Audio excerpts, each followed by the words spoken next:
Hello and welcome into another edition of our Coaching Network podcast, our semi-weekly series. We're glad to welcome in another special guest in Minnesota defensive line coach Winston DeLattiboudere, aka Coach Debo. Coach, you're on vacation. For some reason, you're carving out time for us. We really appreciate it. Welcome to the pod. Man, I'm super juiced up to be here. You've done such elite work, awesome stuff, man, and being able to be around our coaching network and those guys and continuously get on here has been a blessing, man. So I'm excited. Shoot, man, that energy and passion that you're bringing to the pod, I feel like I'm getting recruited to be a Minnesota fan or something all of a sudden. Like, I love that Come row the juice. boat, baby. Come row Yeah, the boat. Hey, as many people as we can get in the boat, we'll take them. that's awesome. I appreciate that, and that leads me directly into our first question.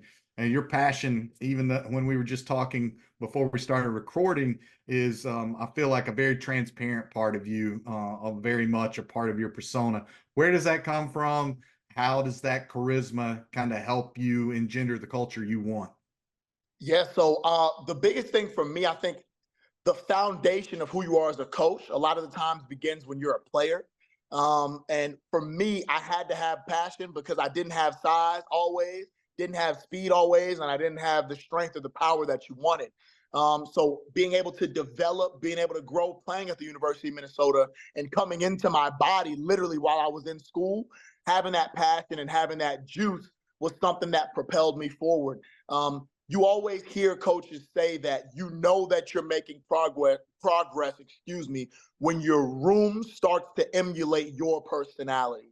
And my personality, I feel like, emulates our culture at University of Minnesota of rowing the boat, never giving up, having passion, having juice when you wake up every single day. So being able to see my room start to go ahead and turn that on and turn it up, it's a blessing to be able to go ahead and watch. And that has to be authentic, organic, in my opinion, and that's something that comes across from you.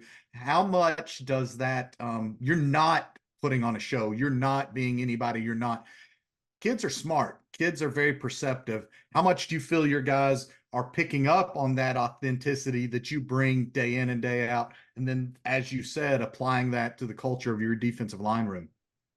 You start to see the older guys kind of hold the younger guys accountable, and then you can really see the shift start to take place. I'll tell you a story. Iowa week, that Monday, I'm driving into work at about 5 a.m., and I get into a 3-car accident, literally on the way to work on 35 coming in. By the grace of God, all I had was whiplash and a small concussion. But I come in, and we have meetings on that Tuesday morning to install the game plan and et cetera. And I think a lot of the guys I felt a little bit of hesitation, and they were being a little gingerly, like they didn't really want to come in with the same amount of juice that they would come in with. So I had pictures of the car that was totaled, and I put it up on the screen, and I was like, hey man, if God didn't want me to be here, I wouldn't be here. I said, so we're going to let this thing loose and we're going to go get this pig back. And I'm not saying that's the reason why we won the game. The players went out, they played the game. Defensive staff put together an excellent game plan, but I wanted to let them know, like, this is real. So the guy that you're going to get on any day in training camp or in the off season or any other time is the guy you're going to get this week. And even though my head was hurting a little bit and my neck was a little bit stiff, I went ahead and we let it loose and practice all week. And I knew I needed to have the juice that week more than ever. So it's real. The older guys hold the younger guys accountable of it, and you could just see it spread like an infection. Man, what a remarkable and personal anecdote that you share there. Again, he is Coach Debo from the University of Minnesota. I'm John Brice of FootballScoop.com. We're here on the Our Coaching Network podcast. I want to follow up and ask you about that. You just referenced how you're seeing the veterans in your group and your D-line room start to mold the younger players, start to bring them along. You're just a handful of years removed from your own playing career.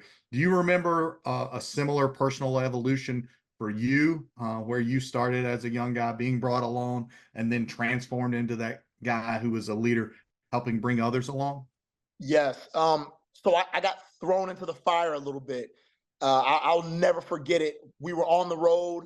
We were playing at Penn State in a whiteout. And as everybody knows, it's no joke. I think it's about 7 p.m. at night. And I'm 18 years old, and I'm thinking I'm just traveling for the heck of it. And we're 4 plays into the game, and I get thrown in. One of the defensive ends hurt itself in warmups, and I was the next guy up after the starter and went in there. And on the first play, I hit the quarterback. All right, well, all of a sudden, an 18-year-old Winston DeLattiboudere is out there, and you're looking at Saquon Barkley going ahead and cutting and getting into the B gap and looking to run stretch and counter and power, and you got to go ahead and battle against the offensive tackle who's looking to come at your throat every play. So coming from that moment, getting thrown into the fire, and then watching the evolution, even going through 3 head coaches in a span of 3 years, and then 4 DCs in a span of 4, I had to really be able to self-regulate my consistency and be able to push myself. When Coach Fleck came in, that was my first opportunity to really lead. And when you look back, having a young Asezio Tomawu right now who plays for the Jacksonville Jaguars, and then a young Boye Mafe who plays for the Seattle Seahawks now, kind of behind you, looking at what you're doing, I'm looking okay, and I'm saying I've got to make sure that I set a certain precedent. And they ended up being way more talented than I ever was, way more productive. But I'll say I think I was a pretty daggone good leader, kind of coming out of the gate, because those guys did an excellent job. But you always hear the quote, and this is something that's literally in our culture: bad teams, no one leads. Average teams, coaches lead, and then elite teams come from player leadership. So that's something that we emulated, we lived by, we took that and we ran with it. Man, again, Coach Debo from Minnesota, you're getting me fired up. I'm John Brice from Football Scoop here on the Our Coaching Network podcast. You just said something fascinating, and I researched your career before doing this, but I did not realize that 3 different head coaches, 4 different DCs, that's 7 significant coaching figures that you had in your playing career that just wrapped up about 5 years ago. How much has that, I guess, variety, that exposure to so many different leaders, all with their own styles, how much has that helped you kind of accelerate your own career? Because you've gone from GA to D-line coach. You've already got experience at another power conference program in Oregon. You've done some work in the NFL. How much has all of that helped kind of mold and expedite who you are and continue to evolve into as a coach right now? Yeah, it was a blessing. And looking back on it, I thought it was a curse. You never know what's happening to you sometimes. I had Jerry Kill to start off as a freshman. And that dude knows how to go ahead and get it done. He's hard-nosed now, right? But his style is different from Tracy Claeys, who was the defensive guru. And then you come in and you have Coach Fleck, who has an elite level culture, right? But now he's putting all 4 areas of your life together: academically, athletically, socially, and spiritually, to propel you where you need to go. I'm taking small things from each one of these head coaches.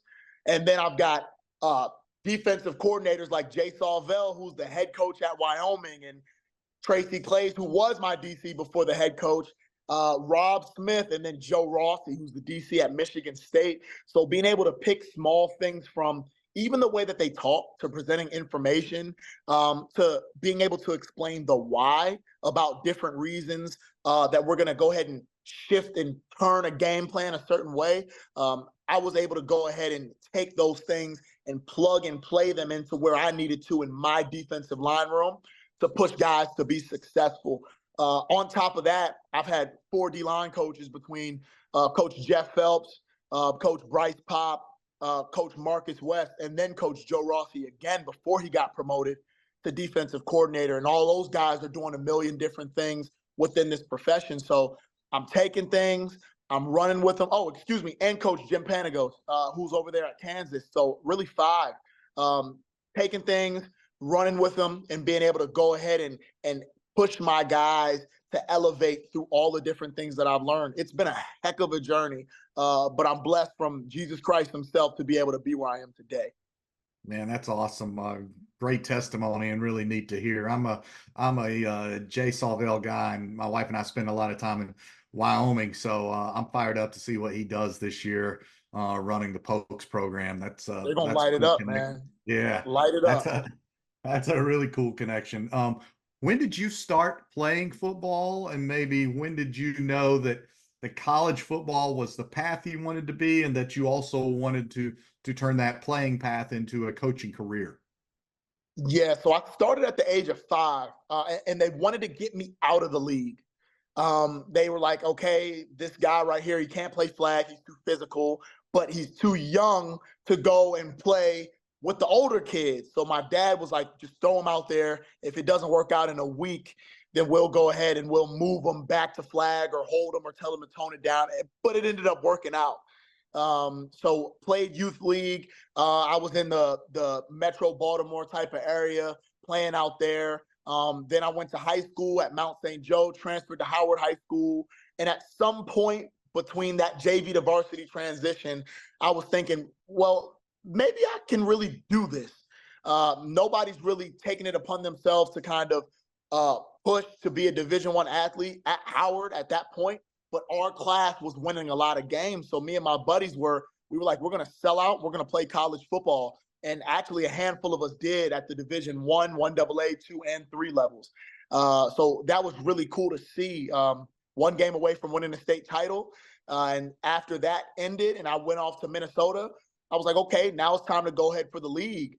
When the University of Minnesota and all that experience was done for me and my playing career ended was when COVID struck. And I had a CFL, I think they had my rights is what they call it. So the BC Lions were like, hey, you can come on out here when Canada opens up. Okay, Canada never opened. Got a call from Marcus West. He was like, I think you'll be a heck of a coach. And at first, the phone call was very silent because I was like, I do not think that I'm a coach. But he said, come GA for me, and I promise you'll change your mind. It's interesting because my capstone project for my master's degree was me being a head coach and what my program would be. I had to share my vision. And recently, I just looked back in my Google Docs to revisit what my vision was, because I said I might need this thing one day, hopefully in the next 10, 15 years. So did Or that, less. and I kind of, hopefully I'm crossing my fingers. Did that, went down to Charlotte, and everything took care of itself from there. My work ethic when it comes to just having pride in things that I've done, I think kind of took over because I didn't know what I was doing at first. I knew how to run drills. I knew the scheme. I knew how to apply different things from a plan perspective. But I promise if you ask Will Healy how many times I was banging on that copy machine, he'd probably tell you a lot. He'd come around the corner and he'd be like, you know, I'm not buying another one of those, right? That's coming out of your check. And I'd be like, okay. But learning how to do office things and Visio and PowerPoint and how to splice different presentations together was something that I learned along the way. But when you love football, things like that take care of themselves. Coach Hill's another good one. I know him a little bit. He and I have some ties to Tennessee from where he coached at Chattanooga and Austin Peay. And I'm originally from the Knoxville area, so that's another cool element of what I like to call shrinking the world between you and I. Again, Yep. he's Coach Debo from Minnesota. I'm John Brice from Football Scoop here on the Our Coaching Network podcast. Tying into that, I don't want you to give away trade secrets, but I am curious to follow up. You just referenced your capstone project. What were some cornerstone elements that you will establish your program with when you become a head coach? And I notice I said when, not if. There you go. I appreciate it. Two things that I remember vividly. The first thing, and I remember bringing it in actually to Coach West when I was at Charlotte and letting him look over it. It was like the junkyard dog mentality. So that was something that I took that I derived directly from Coach Fleck's neckton mentality that we have here. But something that I really liked about the junkyard dog mentality in my mind was a hungry dog being a dangerous dog. You go in a junkyard, you're not thinking about petting that dog that's sitting over there in the corner hooked up to the chain. That thing's dangerous. It's probably got rabies. It's foaming at the mouth, but it's hungry and it's coming to get you. And that's what I want everybody to be able to see when my team, when the day comes, we step onto the field for the first time. We might not have it all together offensively or defensively or special teams wise. I don't even have coordinators in mind, but I know everybody's going to be hungry, right? So that was something I always thought about. And then the simple acronym DEO, so dominate every opportunity. And that's coming from on the field and off the field experiences or even in the community. So those were little things that I wrote down that I loved. But dominating every opportunity will be something that my guys will do when the time comes, for sure. Coach Debo's DEO. I can't wait to see those graphics on the hallways in some programs, football headquarters. That's cool. All right, a couple of really fun ones here. You just told us about growing up in the DMV. That's pretty awesome. What do you miss most about the DMV? What's been the biggest culture shock or change for you now being a complete Midwest boy in the land of 10,000 lakes? There you go. I will say this. Shout out to the Midwest because you can't get cheese curds anywhere else in the nation like you can here. Bro, I live in South Bend, and cheese curds are like a staple. When the wife and I are grilling, we'll go pick up cheese curds from Brothers just to have while I cook. You have to. You got it, and you just got to pop them in. And they always say if you can hear them squeak, those are the You go. best cheese curds. For sure, for sure. So I know a little something now. Like so, I come back and I go home and I'll be like, man, I wish I had some cheese curds. And my mom was like, what are you talking about?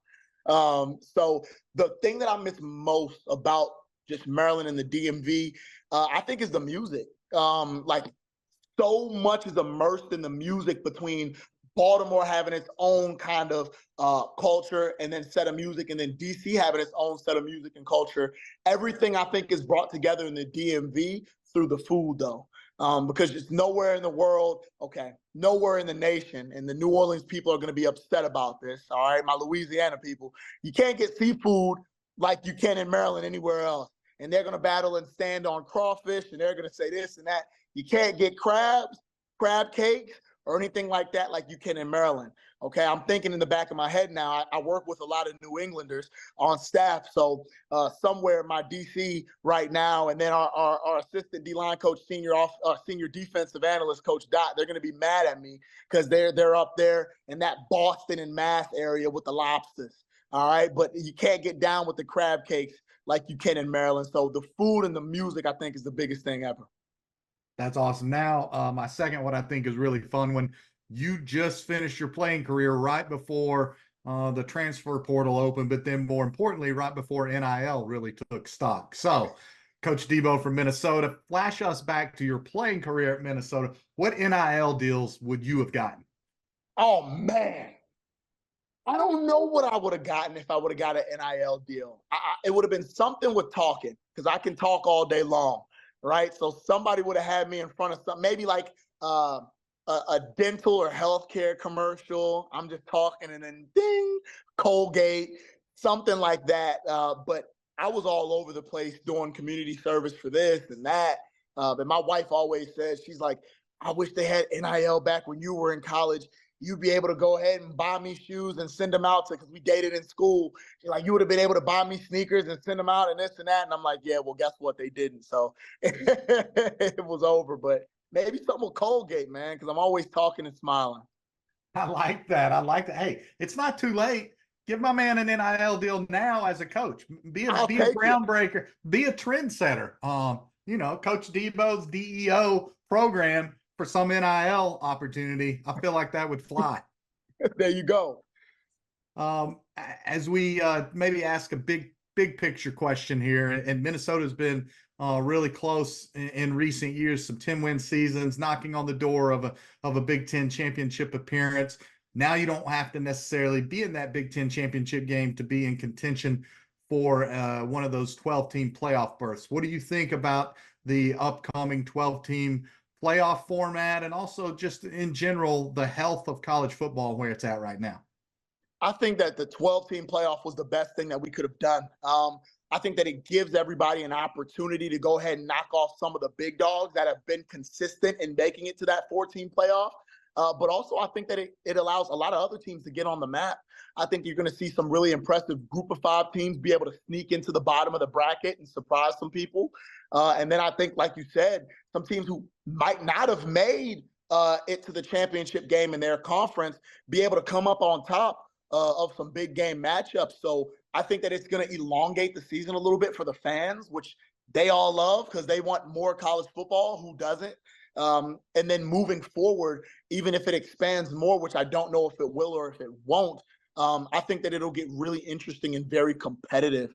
We're moving closer and closer to the NFL model. If you like it or not, you're starting to see it with the players getting NIL money and getting paid, and then the playoffs beginning to expand. But I think that the sport is in a good spot because we're in new horizons. New things can be scary sometimes, and a lot of people want things of old to stick. But I think that you have to be able to venture out and see what's coming to really see if it's good or bad. So coming up on this 12-team playoff this year, I think it's going to be interesting. Coach Debo, Minnesota defensive line coach, joining us here on the Our Coaching Network podcast. I'm John Brice from FootballScoop. Following up on that, okay, hypothetical, Minnesota's the number 7 seed in the 2024 CFP. You're getting to host that first round game. How set the scene? What's that going to be like if Minnesota gets to host a playoff game December 21st? Be nice and warm, right? Woo, yeah, no, not at all. It'll be December 21st. Probably it'll be -4 degrees outside, -5 without the wind chill. So now all of our guys are most likely going to be out on the field with no shirts on, Vaselined up, because they're keeping the insulated heat with their little ski mask on and their number somewhere on their body per NCAA rules when you're in warm-ups. But they're going to be out there and they're going to get changed. And by the time they come back out, it's probably going to be snowing upside down. So at that point, I'm hoping we're playing somebody from Florida, somewhere in Florida, somewhere in Texas, or somewhere in California, because a lot of those boys aren't going to be used to that snow when they come up and we're hosting that CFP game. All right. This might be the last question. Piggybacking on that, you just said players are warming up shirtless. Coach Debo, are you warming up shirtless? Are you out there doing your drill shirt? Not a chance. Oh, come on. And I always tell the guys the most that I'll go. And sometimes they'll peer pressure me. I'll wear a cutoff hoodie and I'll wear some shorts. I'll be consistent. So okay. I'll be out there. I'm not taking my shirt off. I think that's drawing a little bit too much attention to yourself. But I'll be out there, cutoff hoodie, probably a hat just like this. If my wife sees me before I walk out, then it won't be this hat. It'll be a wool hat over my ears, but that's only if she catches me. But other than that, I'll be ready to go sleeveless in December, baby. Let's get it. Love it. Coach, thanks so much for the visit. This has been an awesome pod, especially for you to carve out time for us while you're on vacation, because you coaches get like 8 days a year off, if that. And for you to spend any of it with us here on Our Coaching Network is awesome. Coach Debo, thanks so much for the time. Man, so appreciative of all you guys. And anytime you want me back, I'll be here. I like that. We might just make you the host instead of the guest, because you've done a much better job than me today. So that's been fun. He is Coach Debo, Minnesota assistant coach, runs the defensive line there. I'm John Brice from FootballScoop, and this has been the latest edition of Our Coaching Network podcast.